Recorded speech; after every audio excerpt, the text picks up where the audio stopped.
Hi hello నమస్తే అందరికీ. నేను మీ భవానీని. నేను ఇప్పుడు ఒకటి చూపించదలుచుకున్నాను. ఏంటి అనంటే నాన్ వెజ్ అన్న గారు. అన్న మీరు ఒక నిమిషం. ద్రౌపది సీతాదేవి తర్వాత ద్రౌపది టీ షర్ట్ వేసుకుందంట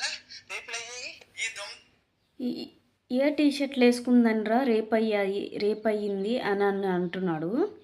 అన్న అన్వేష్ అన్న, నువ్వు మాట్లాడే మాటలు ముందు కరెక్ట్గా రాని. ఏంటి అంటే సీతామాత ఆమెని దేవుణ్ణి ప్రశ్నించేంత గొప్పవాళ్ళైతే నువ్వు కాదు. ఇంకొక విషయం ఏంటంటే మీకు క్లారిటీ ఇస్తాను ఫ్రెండ్స్.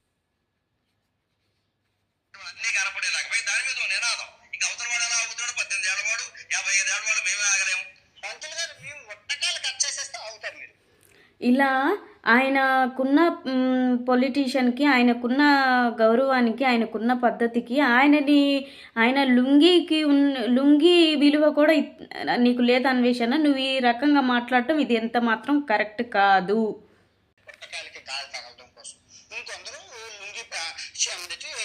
పంచులు కొట్టుకుంటారు మన పంతులు గారి లాగా, గాలి తగలాలి ఓకే అయిపోయింది. మరి అమ్మాయిలు యోని మార్గం ఎలా ఉంటుంది? ఇదిగో గర్భాశయించి పెద్ద ఉంటుంది, ఇందులోంచి వస్తుంది. కాబట్టి ఇప్పుడు ఎంత పెద్దగా ఉంటుంది అనడానికి నీకున్న లింగం ఇక్కడ పెడతా అనుకో, చూడు ఎంత పెద్దది, ఇంకా దీనికన్నా పెద్దది అనమాట.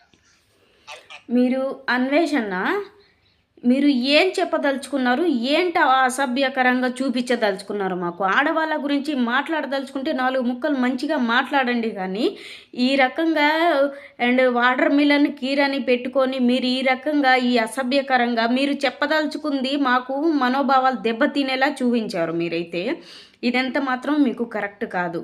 ఏంటి అంటే శివాజీ అన్న మహిళల కోసం మంచితనానికి ఒక మాట చెప్పాడు, కానీ అది మనకి నచ్చలేదనుకో వదిలేసేయండి. కానీ మీరు చూపించేది ఏంటన్నా, మీరు చెప్పేది ఏంటన్నా, అమ్మాయిల్ని విప్పుకొని మీ ఇష్టం వచ్చినట్టు తిరిగి అంటాం, ఇది మీకు ఎంతవరకు కరెక్ట్ కాదన్న. ఏదన్నా ఉంటే 4 మాటలు మంచి మాటలు చెప్పండి, కానీ విప్పుకొని తిరగండి, మీ ఇష్టం వచ్చినట్టు ఉండండి అంటే ఆడపిల్లన్న. ఇది సమాజంలో ఆడపిల్ల ఇంపార్టెంట్. ఏంటి అంటారా, రేపు ఏదైనా కష్టం వస్తే ఆడపిల్లకి అన్న ఉన్నాడు అనుకోవచ్చు. అలాంటి అన్న మీరే ఇలాంటి మాటలు మాట్లాడడం, ఇలా అసభ్యకరంగా చూపించడం ఇది అయితే కరెక్ట్ కాదన్న.